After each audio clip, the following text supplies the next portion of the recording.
Naisipan ko nga pala ngayong maggulay, yan nga't kumuha muna akong talbos sa kalugbati. Bumili na rin akong 2 sardinas. Prito na rin ako ng 2 itlog dyan at paborito nga yan ng aking nene. Nagpabili na nga rin pala ako dyan ng tuyo kasi nga partner siya sa gulay. Pagkatapos ko nga pala magprito ng tuyo at nagisa na nga pala ako ng bawang at sibuyas. Pagkatapos ko nga palang igisa ang bawang at sibuyas, ilagay ko na yung 2 sardinas. Tapos ginisa ko na nga rin pala yan ng bahagya. Minsan nga ay masarap din maggulay. Ayan at nakulo na. Nilagay ko na nga pala yung talbos sa kalugbati.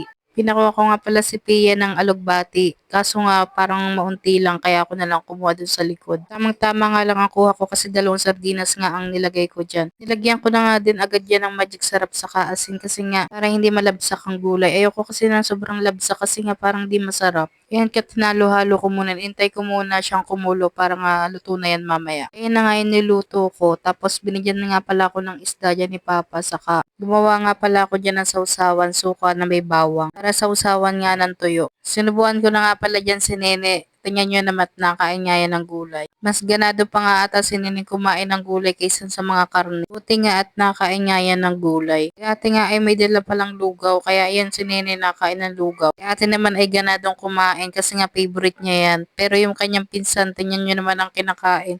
Prito lang kasi nga hindi siya mahilig.